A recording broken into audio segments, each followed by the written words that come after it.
serio? Mi pasa que se lo mató.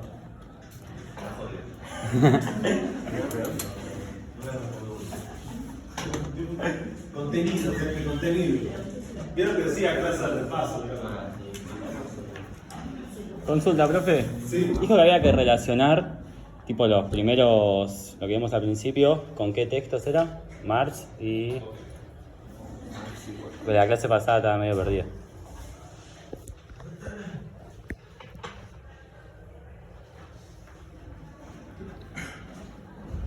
Vamos a hacer una repasada para tratar de tenerlo en la cabeza. Un comentario, el texto de Deleuze había pasado para la segunda parte. ¿Sí? Aparece en el módulo, por ahí alguien se durmió y lo leyó. No sobra la lectura, lo vamos a dar, pero para la segunda parte. Si alguien ya lo quiere ir usando, también sí. Entonces, Scriptum, sí, de la sociedad de control. Sobre la sociedad de control. Ese pasó a la segunda parte. Sí, de lo que tenemos acá, sí. Mi módulo es un poco viejo, hay cosas que hay acá que ya no estamos dando, hay otros que sí. Hay cosas que están mal escritas ahora que miro. Pero bueno, la idea sería que piensen el examen en reversa. No es que no entran determinados textos, ¿sí? Sino que hay textos, el tipo de temática es diferente. Una cosa es un texto que da un contexto general para pensar lo social y un texto que da un espacio específico para pensar lo social. Cuando yo leo Violencia de Estado en Calveiro, estoy pensando en un espacio específico, ¿sí? Estoy pensando dentro del capitalismo en general. Cuando leo el texto de Lipschitz, me está dando una descripción del capitalismo en general. Entonces, ¿de qué voy a preguntar primero? Tengo que ir de lo general a lo particular, ¿sí? Entonces, uno puede preguntar, defina cuáles son las principales características del capitalismo, ¿sí? Atendiendo a cómo se presentan los conceptos principales en las violencias de Estado. Una pregunta posible, ¿sí? Eso es una pregunta posible. O desarrolla cuáles son las principales características del capitalismo en función de los cambios que se dan entre diferentes generaciones. Entonces, uno ahí puede atacar por el lado de la McDonaldización, ¿sí? Entonces puede ir, bueno, el Fordismo, el postfordismo y después la McDonaldización, o puede ir por el texto de Sennett, ¿sí? Por la corrosión del shock, la corrosión de... ¿cómo era? La corrosión del carácter, gracias.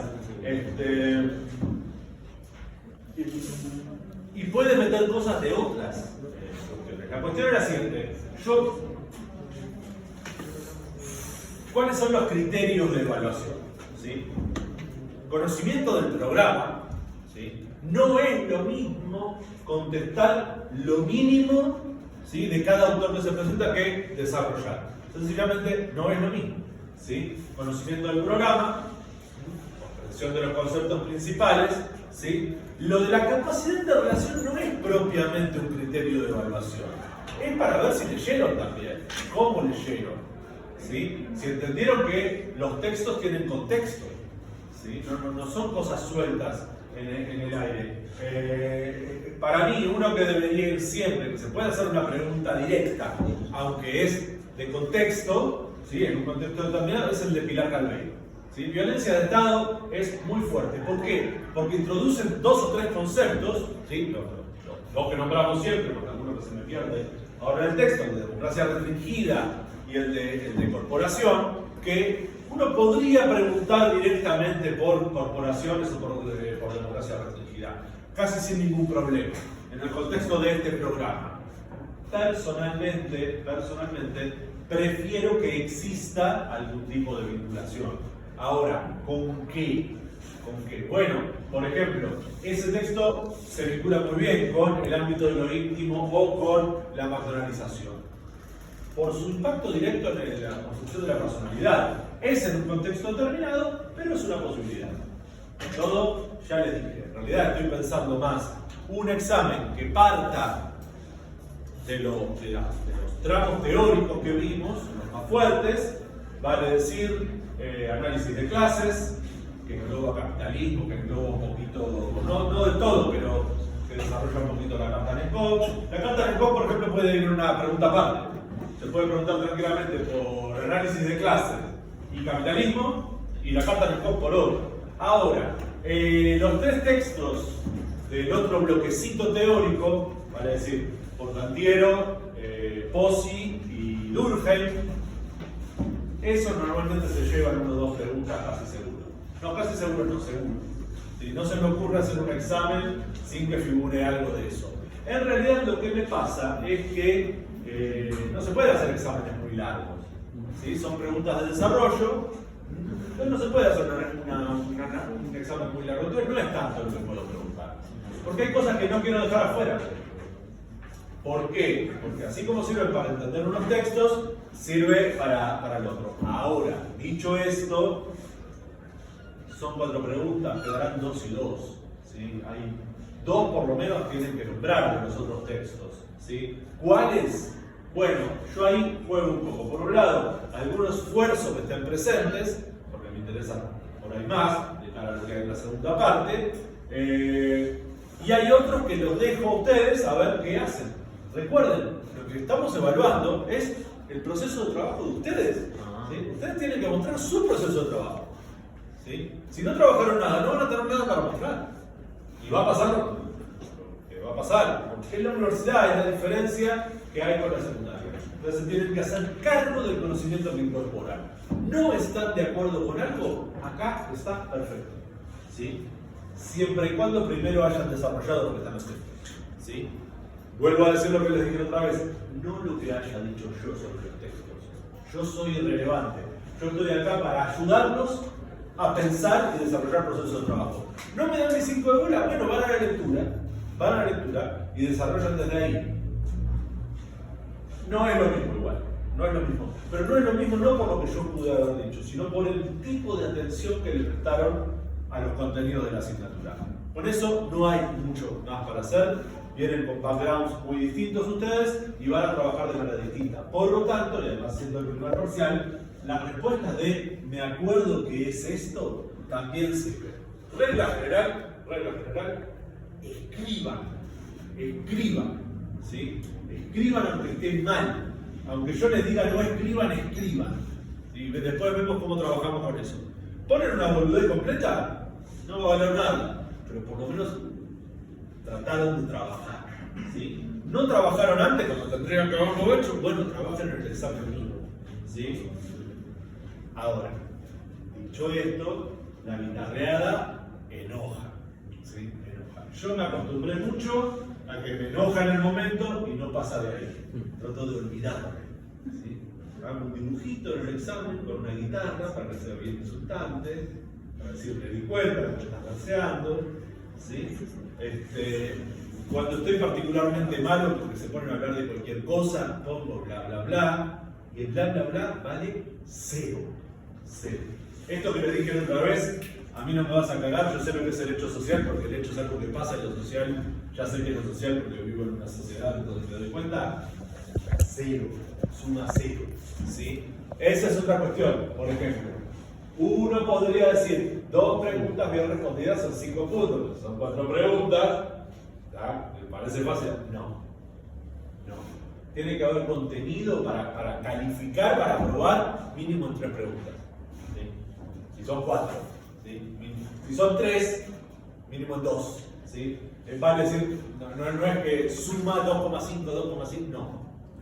Porque, ¿qué pasa? Cuando pueden responder 2 muy bien, porque tuvieron suerte con la orilla, pero tuvieron mala suerte, pero ustedes tienen que demostrar amplitud en el conocimiento del programa. ¿Sí? Por eso, aunque yo diga los textos principales son estos, hay que ver todo. ¿Sí? De cara, además, sabiendo que aproximadamente entre un 40 y un 50% de que estás en el examen, después van a tener que rendir el final, y el final no lo hago yo. Entra todo el maldito programa. ¿Sí? Aclaración, entra todo el programa de lo que se pudo dar. Nosotros hacemos interconsulta de qué se dio y qué no se dio, de lo dado, ¿sí? De lo dado. Pero igual está todo el maldito programa, ya es todo el cuatrimestre, no la mitad, ¿sí? Así que esa cuestión hay que manejarla desde ahora. Bueno, pero todo esto ya lo dije y no hablemos una sola palabra, salvo lo de la acción social. Busquemos preguntas, que no vienen. la carta. ¿Qué pero? Bueno, ¿qué es lo que tú entendiste de la carta? Claro, yo tampoco. ¿Eh? Yo tampoco entendí. No se entendió. Bueno, lo fundamental, por eso hay que partir de las bases. ¿Con qué se vincula el análisis de clase? ¿Con qué contexto? Hay uno solo. ¿En serio? Eso es en serio. A ver. Ah, dejate, eso es lo que no hay que hacer. Eso es lo que hay que hacer. Porque no entendiste porque no leíste. No es una novela, hay que volver a leerla hasta que cae la vida. Siempre es así. Siempre es así. Siempre hay un texto que te agarra por donde no estás entendiendo. Si te pasa eso con Milliman, no te cuento lo que va a pasar con el post-scriptum sobre la sociedad de control. Ese es difícil. Pero bueno, no importa. El contexto de análisis de clases es uno. ¿Por qué? Porque es el capitalismo. ¿Por qué? Porque es la única sociedad estrictamente de clases. Entonces, lo primero que tenés que hacer es fijar la idea de qué son las clases. Si no, no sabes lo que tenés que analizar. Le pregunto, ¿qué son las clases en el capitalismo?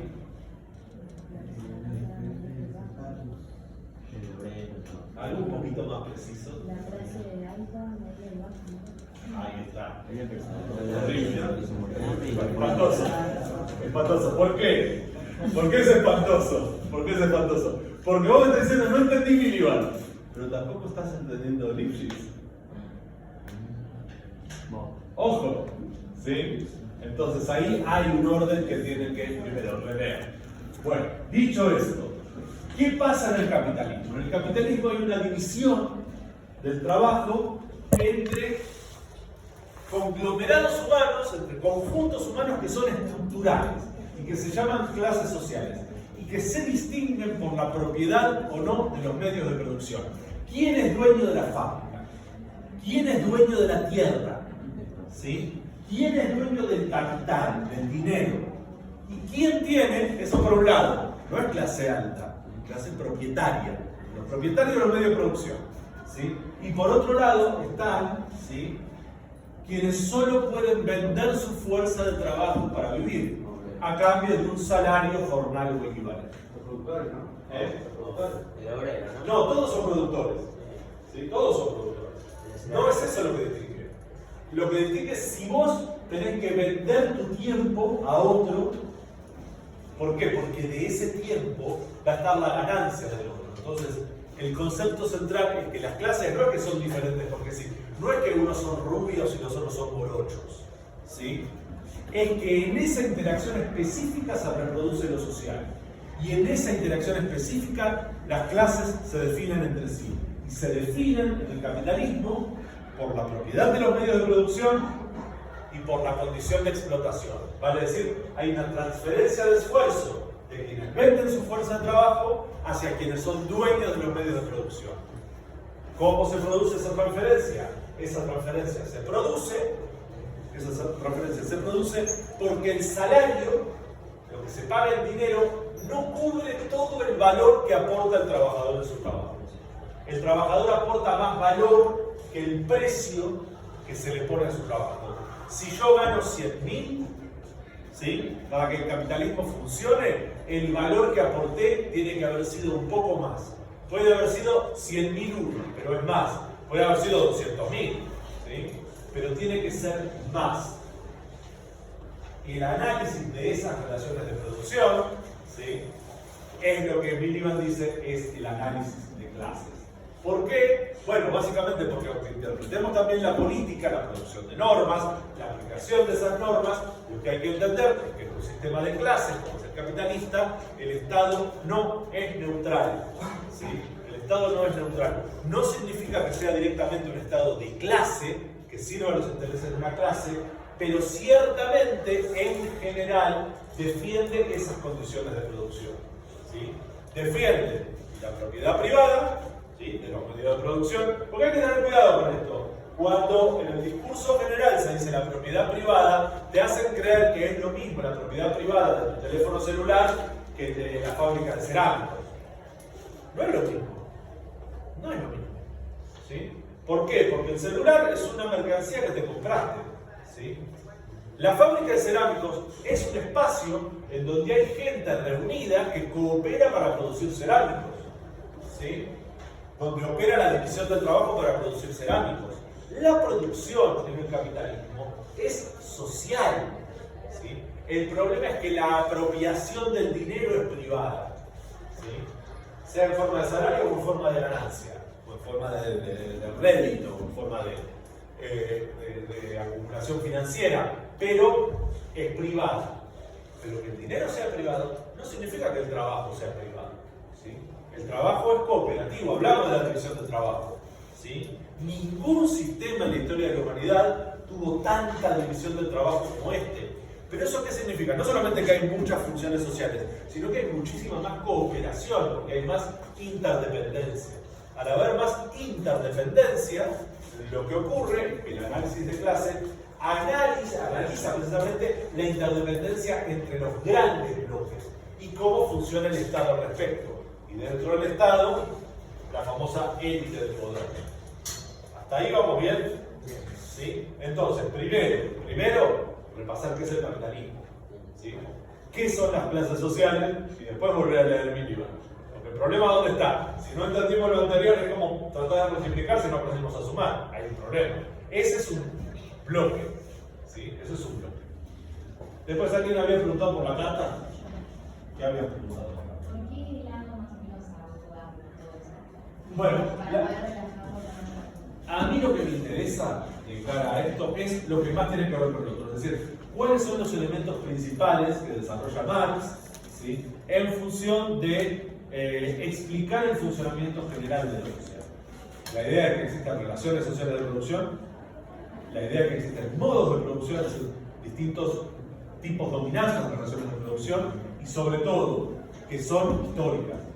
¿Sí? Es decir, se desarrollan en la historia y desarrollan la historia a la vez. Esos son quizás la perspectiva principal. La parte en que se dedica a criticar a la filosofía de la miseria de Proudhon, a mí personalmente no me interesa. Ustedes lo quieren nombrar, lo usan, A mí personalmente no me parece interesante porque no cuaja con lo otro. Estamos analizando más bien el capitalismo del siglo XX, XXI, y eso, bueno, habla de los análisis que había sobre el capitalismo del siglo XIX, no encaja bien en el programa. En otro programa, tranquilamente podría ser lo principal, ¿sí? No, en este caso, de la carta Nicom, lo que nos interesa son sobre todo los 4 o 5 conceptos que aporta Marx para entender la sociedad en general, con una circunstancia aclaratoria. Son casi todos los aportes de Marx en este sentido, son un cambio de paradigma. Son un cambio de paradigma. No son una renovación de una teoría anterior ni un mejoramiento de una manera de pensar anterior. Es algo completamente nuevo, ¿sí? Por eso cuando Weber escribe sobre la acción social, no le gusta lo que dice Marx, pero lo tiene que tomar como antagonista. Porque no se puede andar peleando con las ideas medievales acerca de la sociedad, o incluso de la modernidad temprana, ¿sí? Durkheim también tiene que desarrollar un aparato de ideas nuevo. Son cambios de paradigma. Esto lo habrán visto en la introducción al pensamiento científico, ¿no? Un paradigma es algo muy amplio, ¿sí? Es entender que, mirá, no, la Tierra no es más plana. Antes la pensábamos plana, ahora no. Ya no podemos volver atrás. No hay elementos de lo de atrás que nos sirven. Es algo nuevo. Tenemos que volver a pensar a partir de ahora. ¿Criticarlo? Claro. ¿Sí? Después vamos a descubrir que es redonda, pero no es el centro del universo. Claro que hay que criticar los paradigmas nuevos, pero hay que reconocerlos. Por eso está ahí.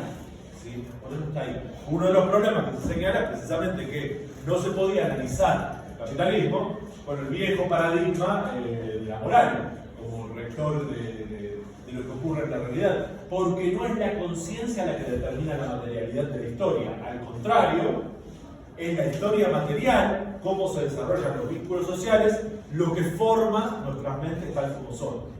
¿Sí? Entonces, esos son los elementos de modo de producción, relaciones de producción, ahora no me acuerdo exactamente cuáles son los que estaban, pero son esos, son 4, Clases, claro, algunos se me están escapando.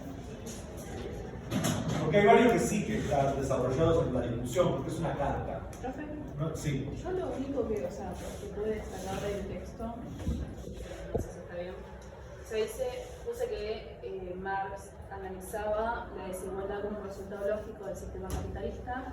Después puse algo de que a partir de las necesidades humanas se generan objetos que requieren el trabajo humano y el salario se veía determinado por lo que cuesta mantener al trabajador y a su familia.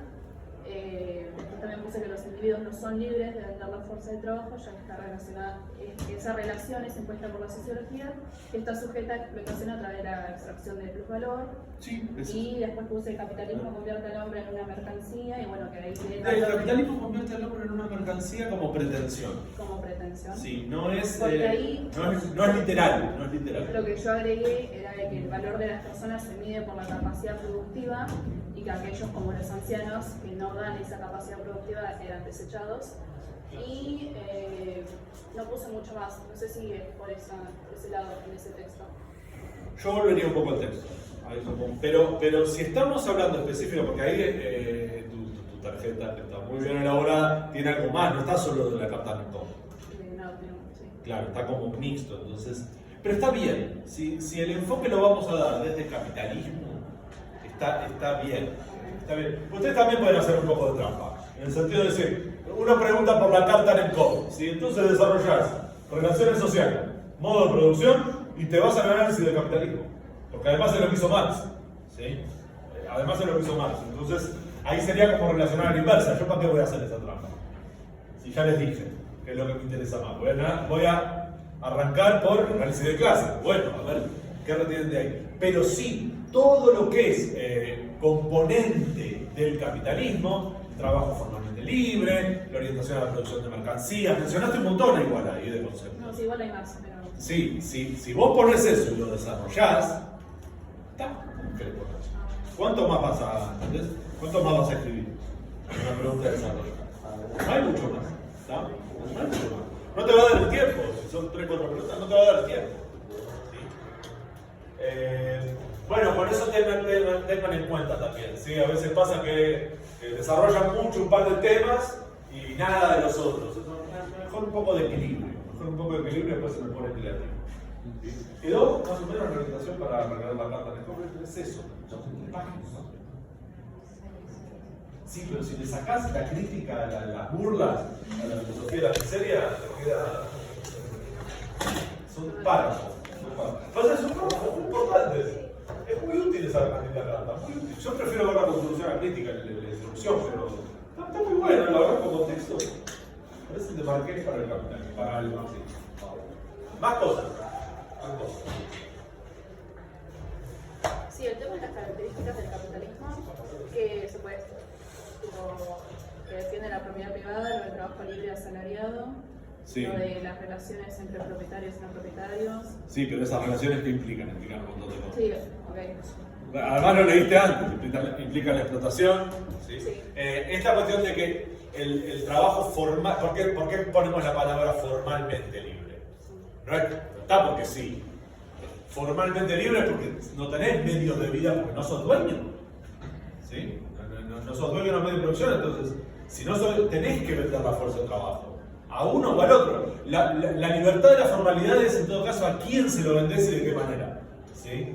¿Por qué? Porque ese contrato libre precisamente es lo que permite ocultar la extracción del plusvalor. Libremente pactamos el salario.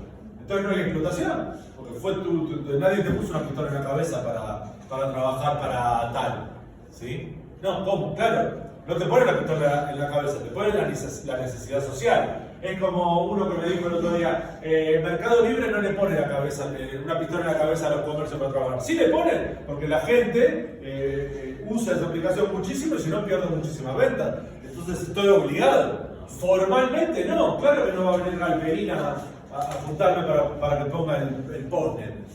Pero en la práctica estoy obligado. ¿Por qué? Porque hay una posición de mercado monopólica, dominante, ¿sí? Que es algo que hay que recordar cuando se habla de libertad, ¿sí? Y sobre todo de libre mercado. ¿Sí?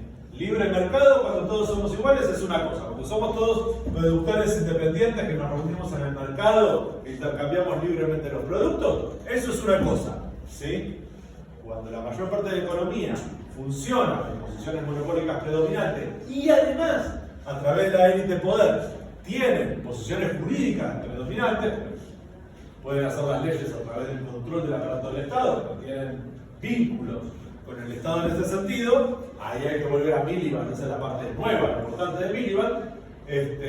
Resulta que la libertad queda un poquito tocada de gana. Entonces, el Estado no es neutral. Por lo tanto, si el mercado no es neutral y el Estado no es neutral, es que las diferencias de clases son de otro tipo.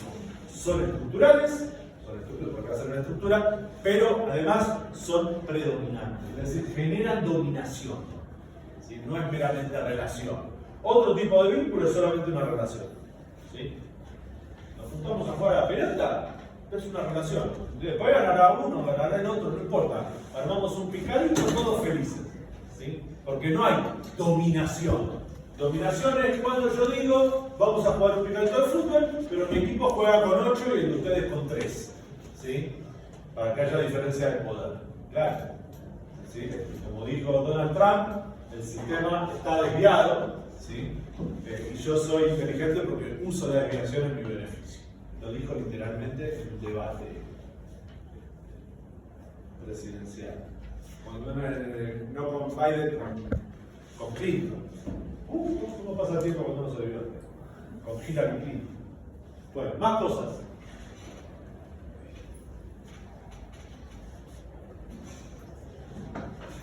Termino, en serio, termino asumiendo que escribieron todo y un montón de textos que no dijeron. ¿Acá qué hay? En el texto de Pilar Calveiro no se menciona el concepto de Estado securitario. ¿Qué? Estado securitario. El Estado securitario. Eso quedó como que- Ok, probablemente no lo desarrollé. No lo desarrollé porque en la segunda parte tenemos un texto que trata específicamente de la seguridad. Pero básicamente hay que entenderlo así.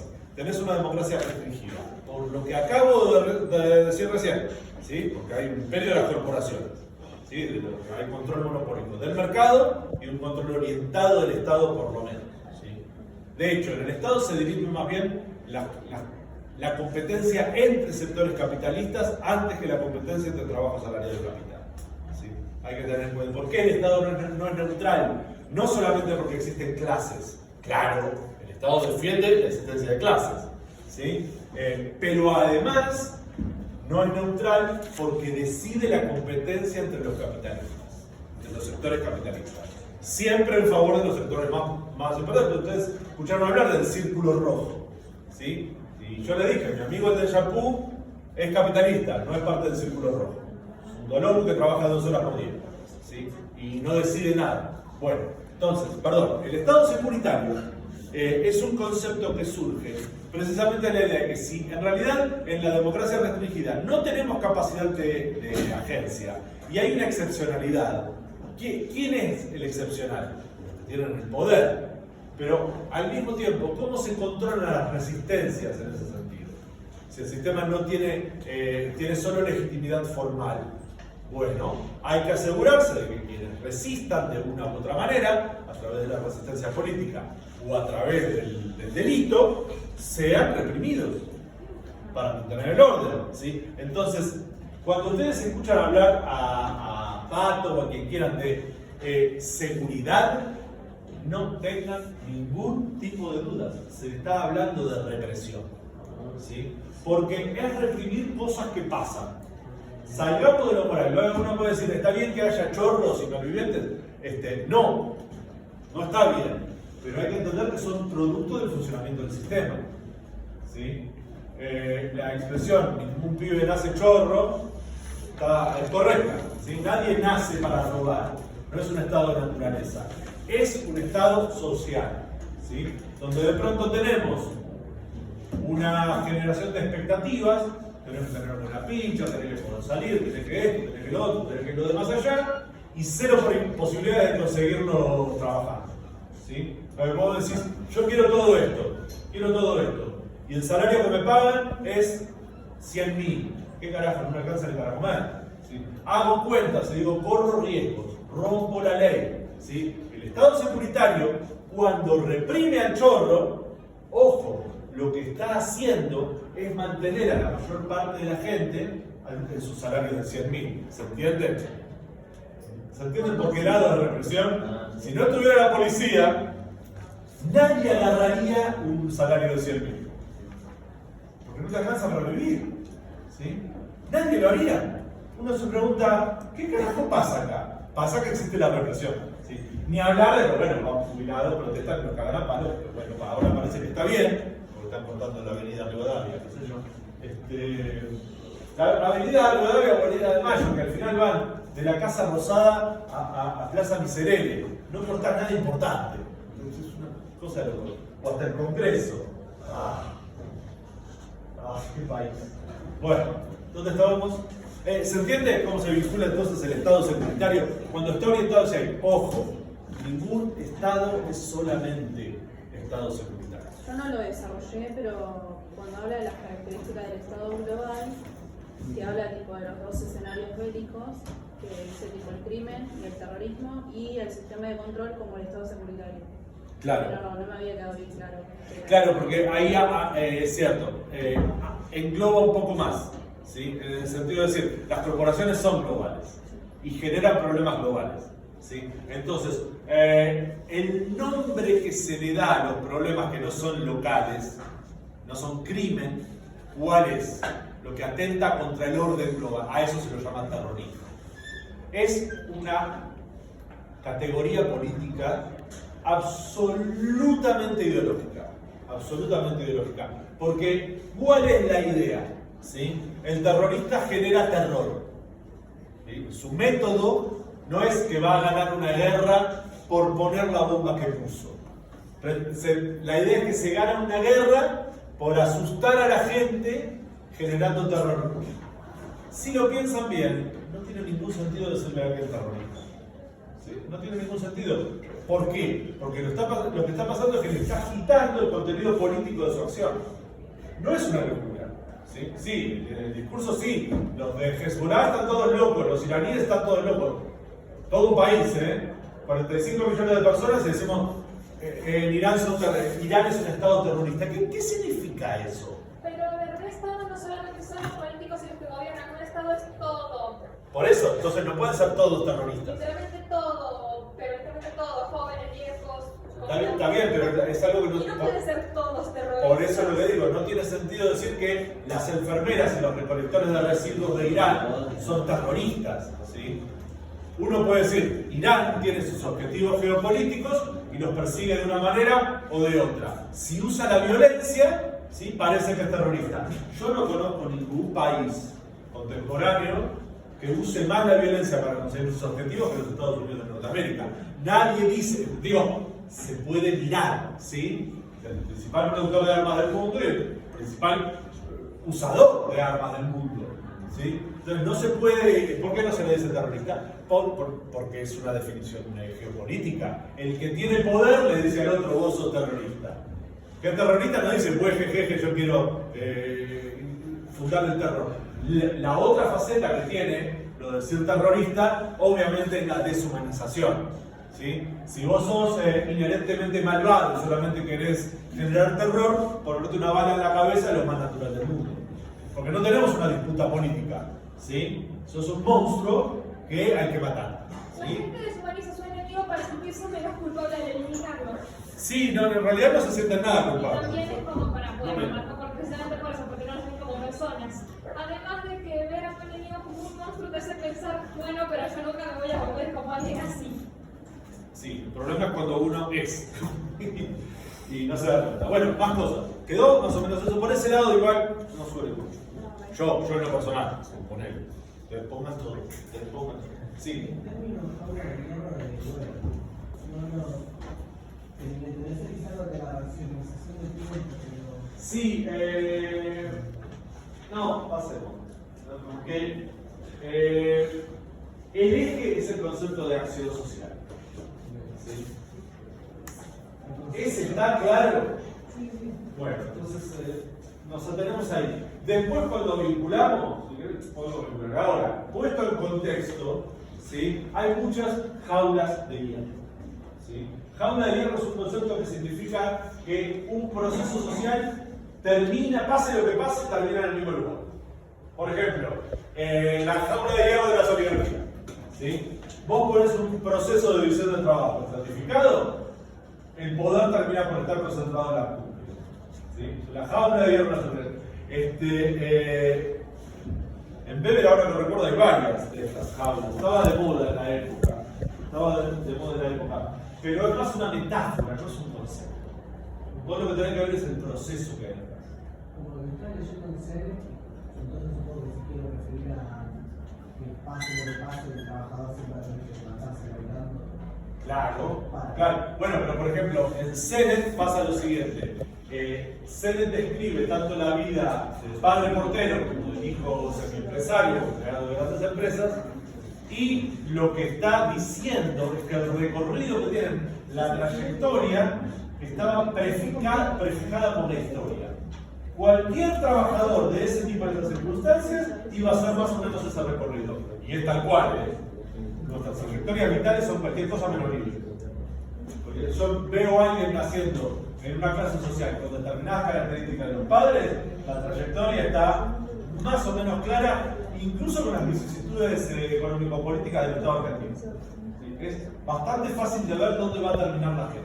O, dicho de otra manera, con el análisis de clase, el que nace rico muere rico, el que nace pobre muere pobre o de clase media. Salvo que haya una transformación general. Si hay una transformación general, por ejemplo, no sé, aparece un movimiento populista, ¿sí? Muy grande, pero ¿qué va a pasar? Que la jaula de hierro va a estar cambiada, la trayectoria que tenía, pero va a ser para todos más o menos igual. A todos los trabajadores le van a cambiar las condiciones de trabajo. Digamos, por ejemplo, la reducción de la jornada laboral, que ahora le van a ampliar de nuevo, para cuando ustedes tengan trabajos estables, van a ser de 12 horas, así, ¿bien? Se van a divertir con estar en el trabajo, aprendan a disfrutar de estar ahí, porque no van a ver a sus familias dibujados, van a quedar muertos. ¿Por qué? ¿Por qué? Porque cuando trabajas 12 horas, después no servís ¿Por para qué nada. vamos a trabajar 12 horas? Porque es lo que quieren hacer con la nueva ley. Ay, ¿quién dice? Bueno, pero tranquilos, esos solamente los que consigan trabajo van a ser la mitad. Los demás van a ser formalmente libres. Van a morir. Dije eso por salto. Así que estudien mucho para minimizar los riesgos de tener ahí. Más cosas. Más cosas, voy a tener que seguir recurriendo a las tarjetitas de secretario. Sí.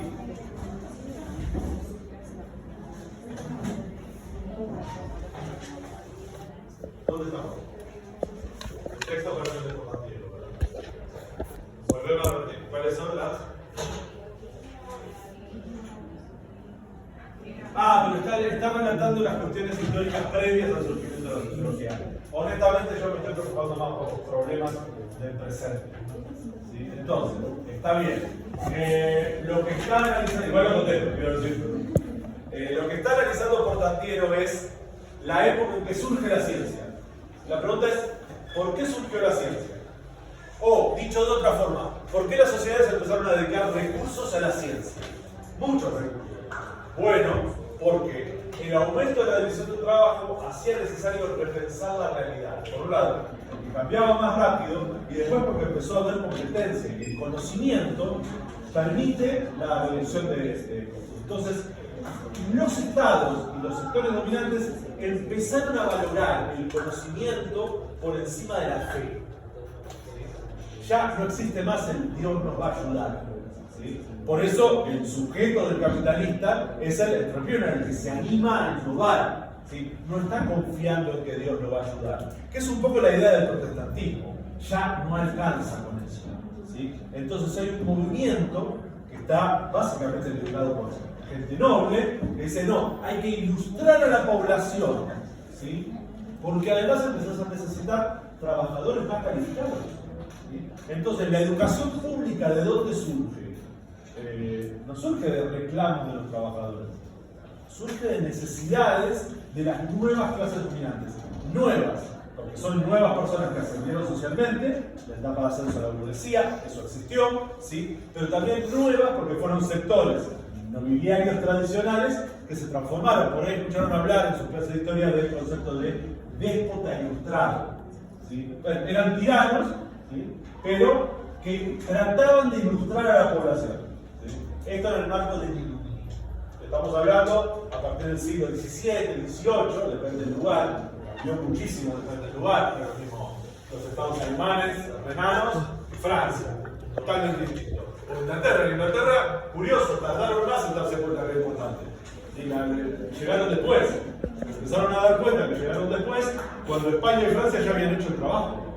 ¿Sí? Pero eso también implicó que el capitalismo inglés fue más moderno. Entonces, si ustedes se fijan, hay una serie de predominancias. España fue predominante en el siglo XVI, ¿sí? Francia en el siglo XVII, Inglaterra a partir del siglo XVIII. Y en el siglo XIX se quedó ahí. ¿Sí? Ya fue el imperio inglés, es otra etapa. Pero estas etapas tienen que ver con transformaciones en la forma de conocer, que son las que se describen ahí. La más importante probablemente el iluminismo y también la idea de positivismo. El negativismo trae varias formas que están mencionadas ahí. Tiene que ver...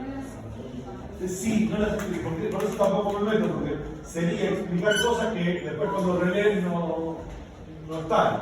Pero sí retener esta idea. Es la época en que la ciencia se convierte en un valor fundamental. ¿Sí? Porque lo es, porque el conocimiento permite revolucionar las relaciones de producción. Eso es cierto. ¿Sí? O sea, cuando digo es cierto, lo podemos medir. ¿Sí? Siempre es eso. ¿Qué es cierto? Lo que se puede medir. Los demás son medidos. Más cosas. ¿Sí? Más cosas. Modernidad líquida, eso entra como ejemplo, ¿no? Modernidad líquida está muy bueno para asociar varias cosas. Sí, para la aplicación. Está muy bueno.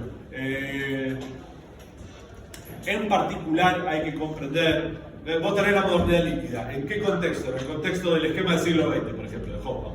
¿Sí?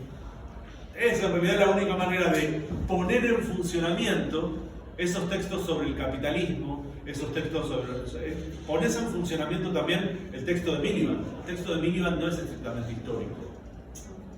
Él sabe que está hablando de un momento particular, ¿sí? No era ningún nabo, creo que murió. No era ningún nabo, para nada. Sabíamos. El texto en particular que tenemos para leer es ahistórico. ¿Sí? No se le nota tanto la historia. Ahora, está en un momento determinado de la historia. Todos esos textos van bien ahí, de Sennett va un montón. Va un montón. ¿Sí? Pero el de Sennett también va por el ámbito de lo íntimo. Yo no les puedo dar a priori esas cosas. Me preguntaba, ¿qué relaciones? Yo no te lo puedo dar a priori. ¿Sí? Porque no vas a trabajar vos. Eso tiene que aparecer. Si no aparece ahora, no pasa nada, ¿eh? Hermosos parciales descriptivos pueden ser un 10.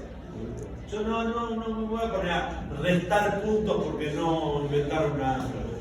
Simplemente que sepan que en la universidad, más adelante, todo va a ser de este otro tipo. ¿Sí? No es medicina que tener que aprender toda la parte del cuerpo humano. Estas son cosas que funcionan, que tienen movimiento interactivo. Entonces, más adelante puede ser más importante. Ahora, hay muchas formas. ¿Sí? El panóptico en la modernidad líquida aparece como un modelo de vigilancia y dominación. Sí. Pero, Bueno.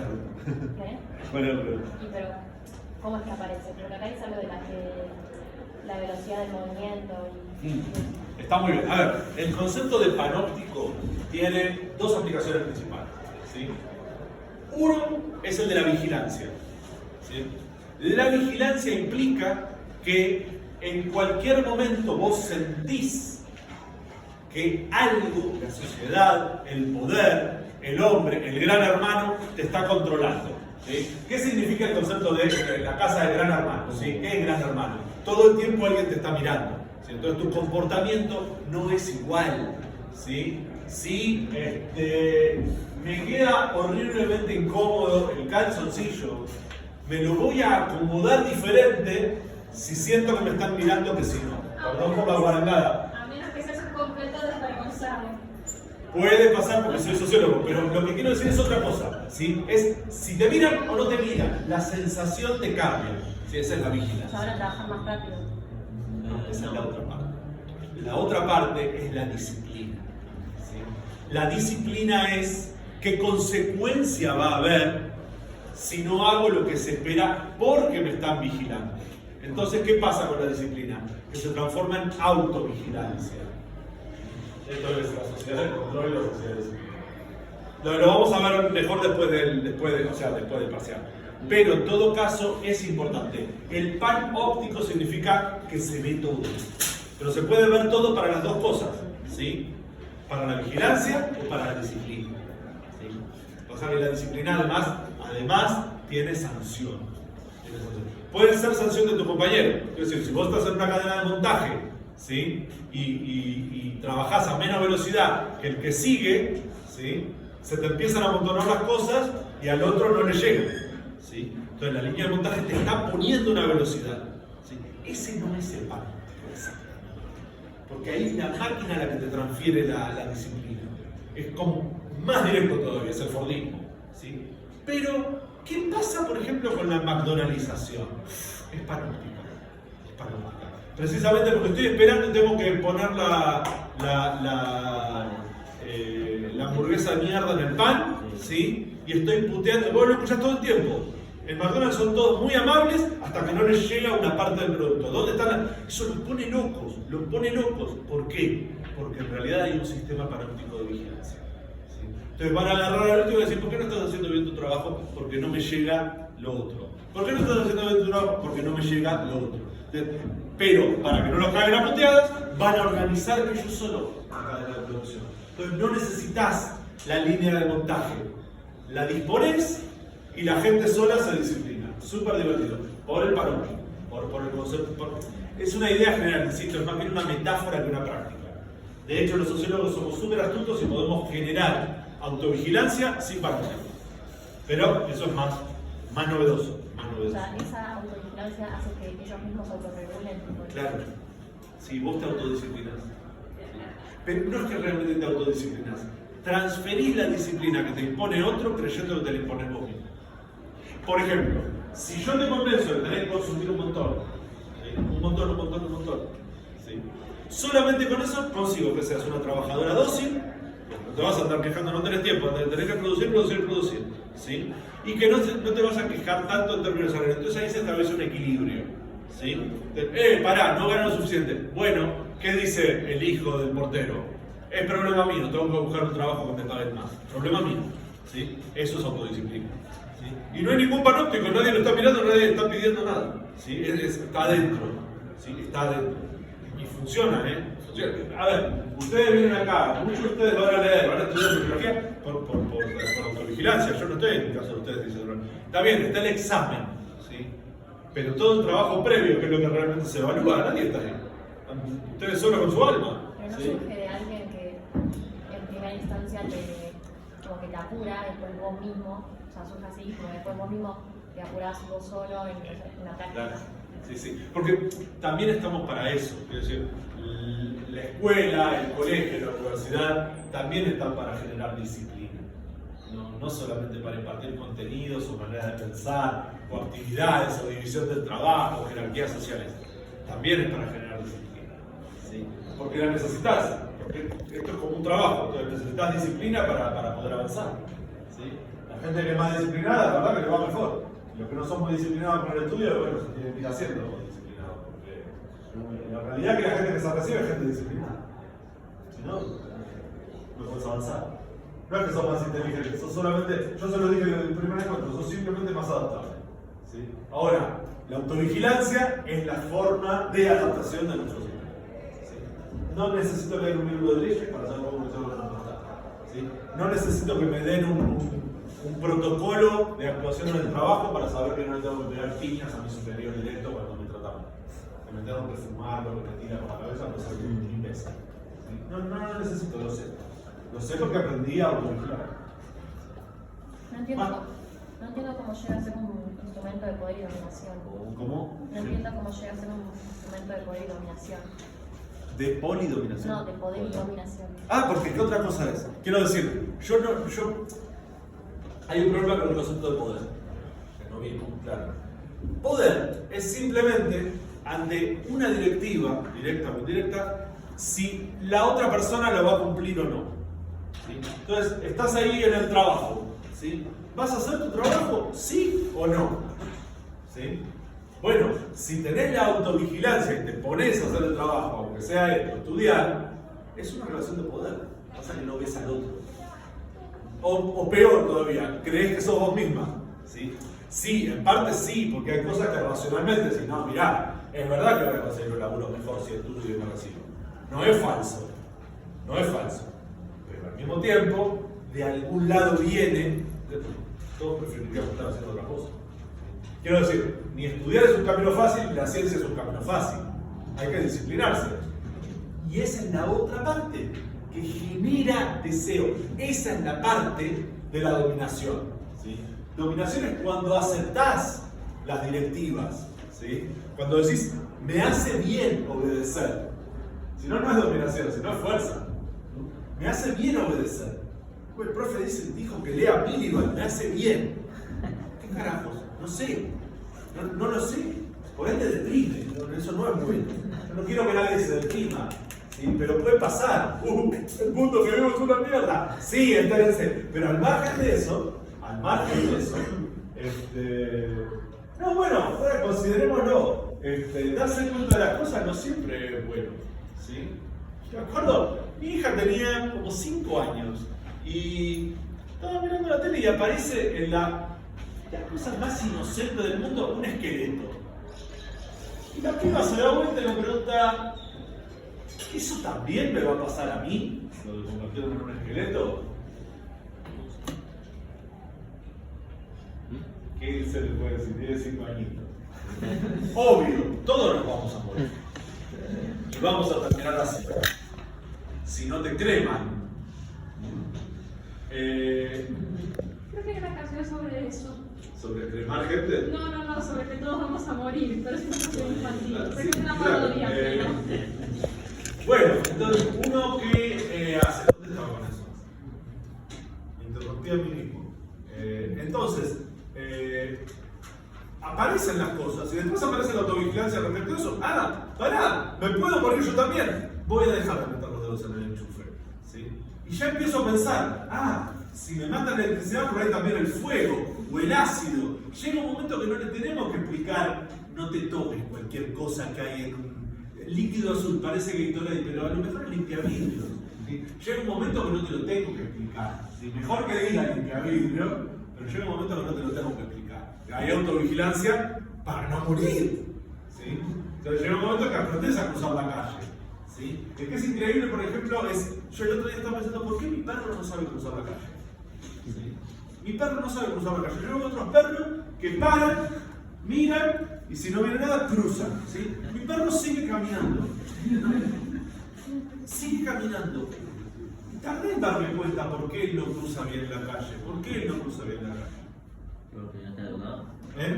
No sé. Porque está educado de una manera diferente. Él confía en mí. Él confía en que yo no voy a dejar que se muera como un estúpido. Entonces dice, si yo no tironeé, es que puedo. Viene un camión. El día que yo me duerma, el tipo está muerto. El día que se me escape de la mano, el tipo va a morir.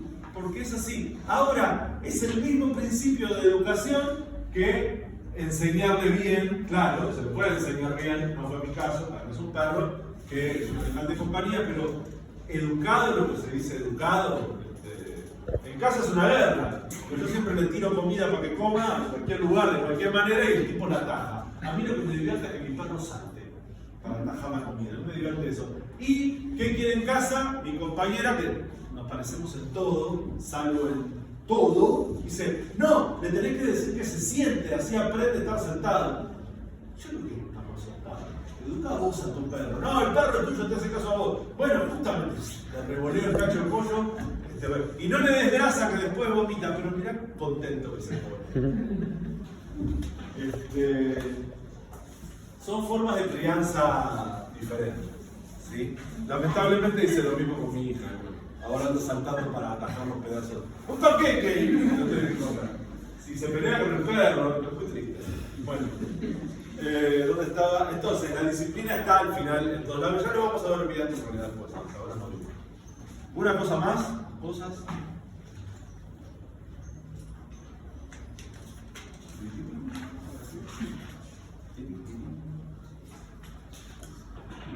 Bueno, suerte. Nos vemos el martes o el viernes. El martes.